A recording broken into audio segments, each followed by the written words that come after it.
Bon, bah Opium, ils sont un peu dans la sauce, hein, du coup, ça sent la fin, cette fois définitive. En grave difficulté financière, le constructeur auto Opium est passé en redressement judiciaire.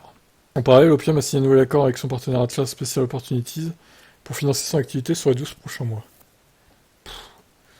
C'est du vide, en fait. J'ai l'impression que c'est du vide. T'as une belle enveloppe, mais derrière, il y a rien, en fait.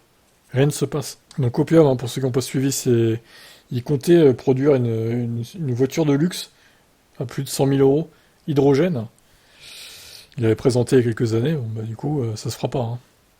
Donc redressement judiciaire pour 6 mois jusqu'au 19 janvier 2024, cette période peut être renouvelée de 6 mois. Cette procédure place la société Opium sous la protection du tribunal de commerce de Paris, et les dettes antérieures du 19 juillet sont ainsi gelées. Ces dettes seront remboursées dans le cadre du plan de continuation que la société entend soumettre au tribunal. C'est que la société dépense beaucoup et ne rentre pas beaucoup d'argent dans les caisses. Si c'était encore le cas en 2022.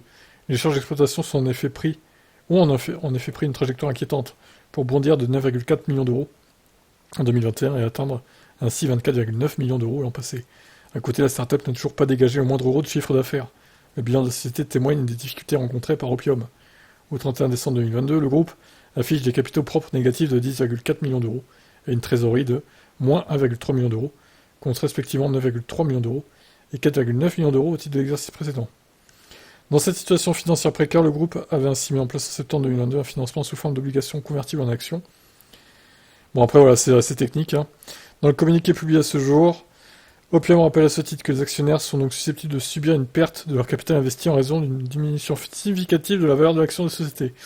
Je pense qu'ils ont compris, oui, effectivement. Inutile de leur rappeler et de leur foutre les nerfs encore plus. Dans le cadre de cette procédure de redressement judiciaire, Opium a indiqué avoir également signé un avenant à ce contrat de financement obligatoire convertible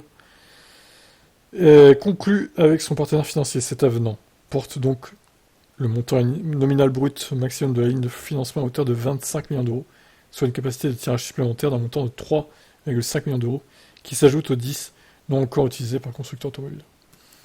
Tous ces chiffres-là. Bon, après, ouais, c'est un peu long, je vous avoue. Action chute libre, évidemment, évidemment, c'est sûr. Au moins, l'article est complet et surtout, il est gratuit, parce qu'il y a plein d'autres sites où il est payant. Donc, BFM Bourse, bravo, pour le coup. Bref, vous l'aurez compris, tout va mal pour Opium, et est-ce qu'ils vont se relever de ça? Je suis pas sûr, hein, honnêtement. Ça sent la fin, cette fois. Dommage, hein, parce qu'ils auraient eu le même projet avec une voiture électrique à batterie, je pense que ça aurait été plus viable, et ils auraient peut-être reçu des financements autres, et ils auraient peut-être réussi à faire ce qu'ils voulaient faire. Bon, ça arrive, ils se sont plantés maintenant, ça sent la faillite, quoi. Allez, ciao.